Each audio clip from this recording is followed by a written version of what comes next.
como resolver um país assimétrico? Essa é uma ótima pergunta e uma das respostas que eu posso ter para esse problema é na cidade de Acari, no Rio Grande do Norte. Eu fui para Acari e eu já tinha ouvido falar de lá. Por que eu fui lá?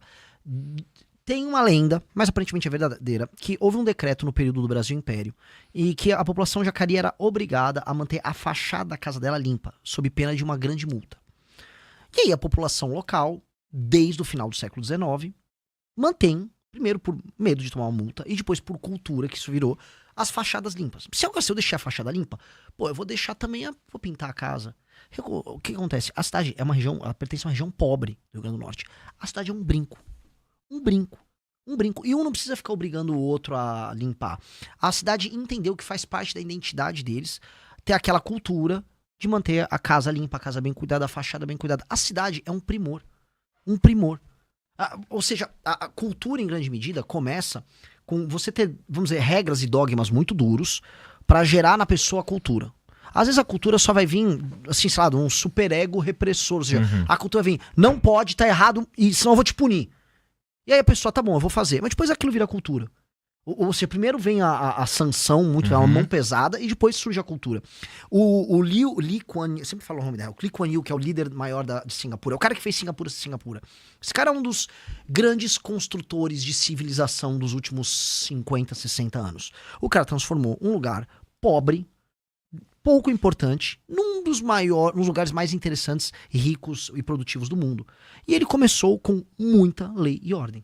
Regras claras para trabalhar, o Estado entendendo assim, liberdade para as pessoas trabalharem e produzirem, de um lado, mas o Estado participando da atividade, ajudando a induzir a economia em certos termos, e lei e ordem como se não houvesse amanhã. Mas muita lei e ordem. Assim, tinha aquela coisa, se jogou chiclete no chão, você vai tomar multa. Pois bem, muita lei e ordem. O que você criou? Cultura. Hoje as pessoas têm aquela cultura guardada dentro de si. Singapura é um dos lugares mais incríveis do mundo. Todo mundo que vai pra Singapura fala que esse lugar é incrível.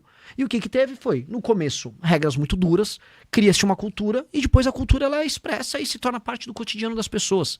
Então em algum momento a gente vai ter que romper com essa cultura que a gente tem de levar vantagem uns sobre os outros e de achar que é natural um grupo de pessoas tá sempre, vamos dizer, se locupletando dos demais.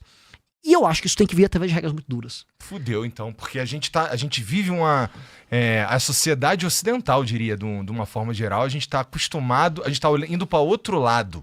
A gente chegou atrasado no bonde da lei e da ordem, e agora, assim, o tempo humano, assim, o mundo, ele tá em outra vibe. Agora a gente tá falando sei lá, legalização da maconha. Agora a gente tá falando de, sei lá, casamento gay. Estamos falando de umas outras coisas que vão pra... Não necessariamente, mas tem a cara de ir pra um lugar de menos lei e mais liberdade, sabe?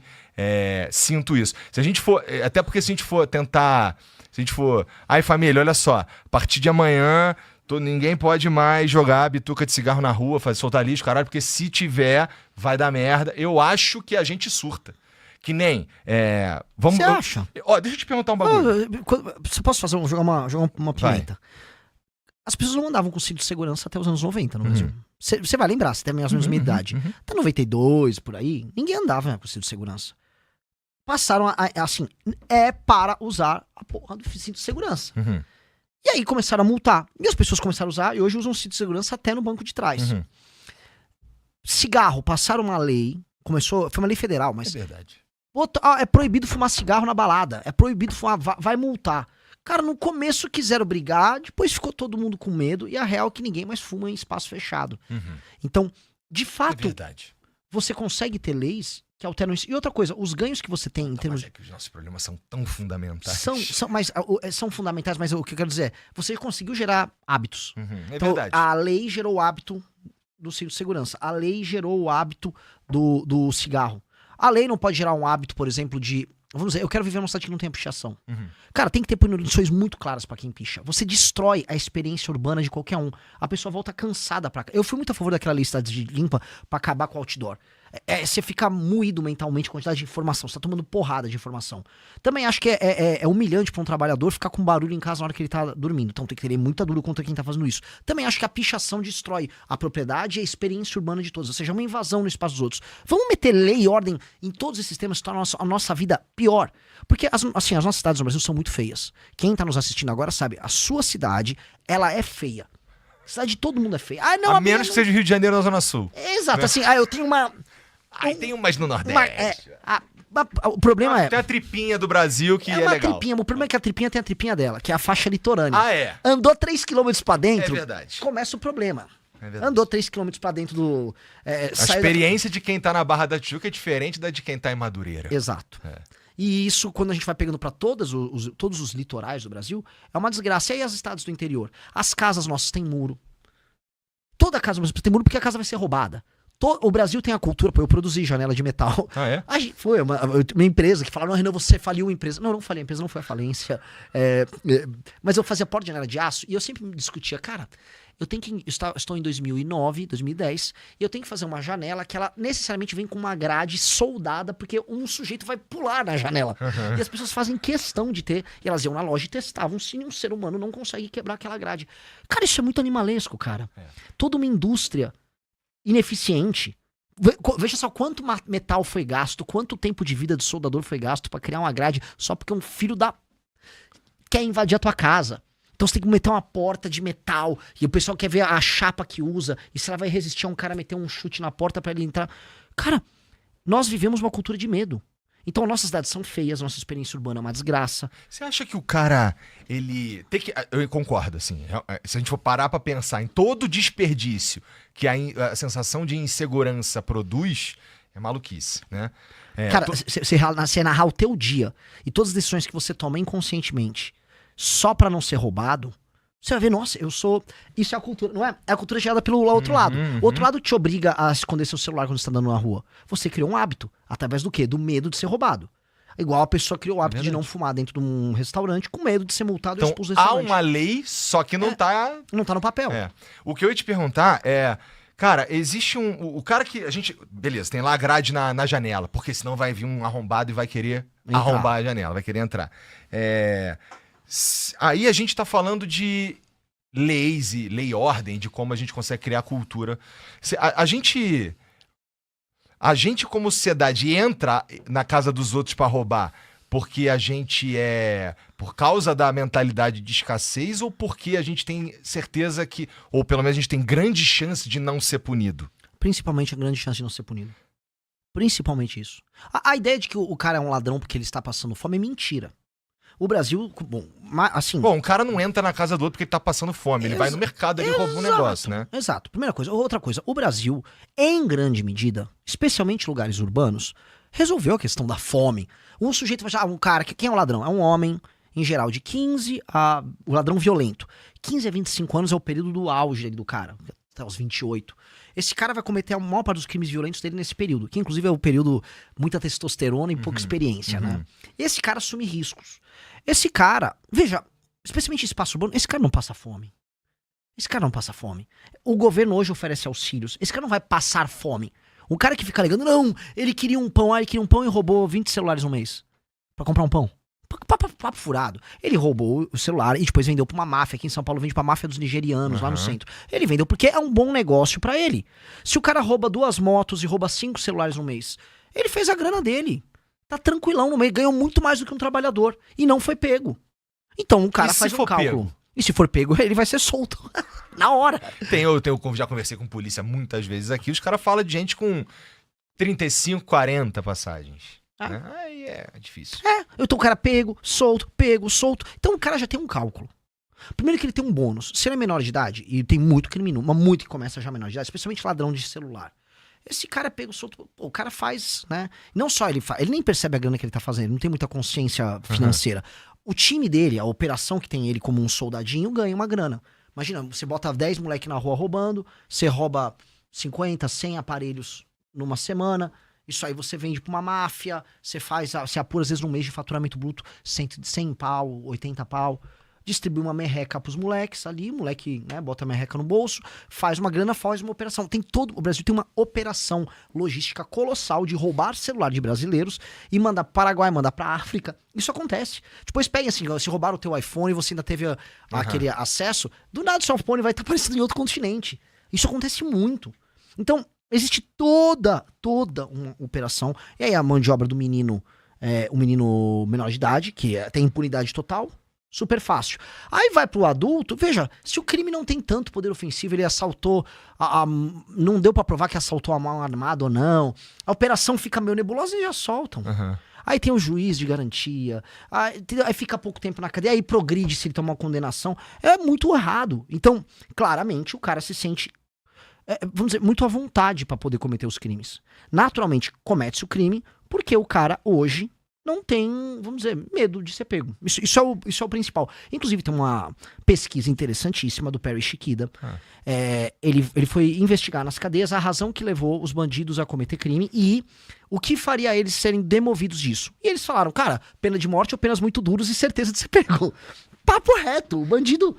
se tiver aí, se eu for morto ou se eu for ficar preso 50 anos, eu não quero isso pra mim. Ele não é um imbecil completo. E aí, tá... Aí você percebe países que colocam essa pena dura, países mais pobres que o Brasil. Penas mais duras, uma justiça eficaz em pegar, e as pessoas vão ter medo de cometer o crime. Isso é o que tá rolando lá em El Salvador? Foi uma das muitas coisas que o Bukele fez. Uma das muitas. A principal dele é que El Salvador não tem apenas um problema de insegurança, igual muitos lugares têm. Ele tem um problema que o Brasil tem, Colômbia tem, Equador em certa medida tem, Bolívia tem, Venezuela tem, que é cartéis que dominam um pedaço do território. No México agora, não sei se vocês viram, tomaram agora uma das maiores cidades do México. Um cartel tomou. Inclusive o uniforme do exército, do cartel, você achava que era um cara da SWAT, sabe? Caralho. Você até confundia, tipo, se esse cara entrar na tua casa, você acha que é um policial ou um bandido? Ou assim, máscara, os coletes, equipamento, um uniforme profissional. Os caras tomaram a cidade agora no México. Agora, acho que foi esse fim de semana. Então, esses problemas de pedaços de território sendo tomados por facções, por cartéis, como eles chamam, é um problema concreto que o Brasil tem. Então, o Bukele, ele endureceu as leis? Sim. Mas o Bukele, ele botou o país num regime de exceção, permitido pela Constituição dele, que é renovado, não sei se é 30 e 30 dias ou 60 e 60 dias, e o Congresso tem que renovar. E com esse regime de exceção, ele declarou uma guerra ao crime, recuperou esses espaços que tinham sido tomados pelo tráfico, meteu todo mundo num cadeião, que é o Secote, e, cara, restabeleceu lei e ordem a ponto de você está recebendo turismo, muito turismo em El Salvador, agora tem o turismo de surf em El Salvador, Bitcoin, nômade digital tá indo pra lá, tá investindo agora na imagem do país, e o país também tá recebendo empresas que estão investindo lá, e ele não tem problema se vem China, se vem, ou se a Google americana tá instalando, ele tá instalando todo mundo porque virou um porto seguro na América Latina, e assim, nada nos obriga, Igor, por sermos da América Latina, a sermos pobres e violentos. A gente pega o exemplo de Singapura. Singapura era um país eco. Lei e ordem pra caramba. É um dos melhores países do mundo. El Salvador tá querendo aplicar, no fundo, o modelo de Singapura. E adivinha, funciona. A gente fica achando que a gente é tipo, não, nós somos latino-americanos, nós somos uns idiotas. Cara, nós não somos idiotas, as pessoas não são idiotas assim. Você em qualquer lugar também vai ter uma elite produtiva que vai criar coisas, as pessoas aprendem, os filhos das pessoas podem ganhar mais, se formar melhor, você tem uma geração que vai estar mais pronta do que a outra. Tudo isso pode acontecer. Só não pode querer que seja pra daqui a 3 meses, né? Exato. O problema também é que não pode ser daqui a 300 anos ou 3 séculos. Porque o problema que tem aqui no Brasil é o seguinte, eu falo, dá pra resolver o problema das favelas em 10 anos. Não, imagina, Renan, que loucura. Porque, dá pra resolver em 10 anos. Não é que a gente tá falando aqui que é o maior... Cara, é só construir umas casas. A China fez muito mais habitação. Muito mais habitação nesses últimos anos. Muito. Ela construiu cidades inteiras pra centenas de milhões de pessoas. A gente consegue pensar em como resolver uma questão que envolva talvez 6 a 7 milhões de moradias e nem construir tudo do zero. Reformar o que tem, dar título de propriedade. Isso ser autofinanciável. Tem como ser autofinanciável. A partir do momento que eu dei... Vou dar um exemplo. Uma pessoa tem um barraco que virou uma casinha em Paraisópolis. Eu virar pra essa pessoa, o Estado vai reformar a tua casinha. Vai custar 50, 60 pau. Eu vou reformar a tua casa. Ou seja, o que é reformar? Às vezes o banheiro não tem janela. Todo banheiro precisa de uma janela. Você tem regras, que são regras que toda casa, quando você vai mandar a planta pra prefeitura, você tem que seguir. Bom, a gente vai adequar a tua casa. Tá? Vai custar um valor, 60 mil. Eu vou te dar a escritura. Você finalmente vai ser dono da tua casa, de verdade. O Comando Vermelho não vai poder te expulsar, o PCC não vai poder te expulsar da tua casa. É tua casa, tá? Eu vou fazer o urbanismo aí, vai ter arvorezinha, vai ter calçadinha e tal. Você vai ter isso, eu vou colocar uma hipoteca nessa casa, você vai pagar R$100 por mês. Teu filho que vai acabar de pagar. A Deus dará. Pra você sentir que você tem, eu tô participando disso, eu tô arcando. Entendeu? Agora eu sou dono dessa casa. Essa casa é minha, cara. Isso tem um peso. Você gerou casa, de verdade, propriedade formal, que o cara vai poder um dia vender, passar pro filho dele, ou ele vai poder vender pra comprar um negócio. E você gerou naquilo não só dignidade na pessoa, mas você fez um entendimento geral que a pessoa passa a ser um cidadão. A pessoa passa a ser um cidadão que vai se formalizar. Tudo vai levar a pessoa à formalização das relações dela com o Estado, com as outras pessoas ao redor dela. Um cara, eventualmente, tinha uma mecânica. Aquela mecânica, ela vai ser às vezes o dono daquele área que tem na favela dela, que tem a mecânica dela, que ela arruma um carro, formaliza, abre conta em banco, pode pegar uma hipoteca em cima daquela área para investir num maquinário melhor em cima daquele terreninho que ela tinha, que montou a mecânica, aquela pequena área. Ou seja, você vai ter tanta propriedade que vai ser gerada, tantos ativos vão ser formalizados, ativos que existem, aquelas casas existem de verdade, que aquilo no mercado financeiro, né, o mercado bancário, se torna, vamos dizer, um ativo que ajuda a engrenar a própria economia. Então, formalizar, dar título de propriedade, transformar a favela em casa, dá pra fazer. É uma ficção que a gente não consegue fazer. Porque também tem um outro problema, que a gente tá tão acostumado em não conseguir fazer nada, que a gente acha que fazer qualquer coisa é impossível. E não é impossível. Óbvio que não é impossível. E aí, quando a gente olha pro mundo, você vê um monte de lugar fazendo um monte de coisa incrível, deixando a gente pra trás, e a gente só olhando.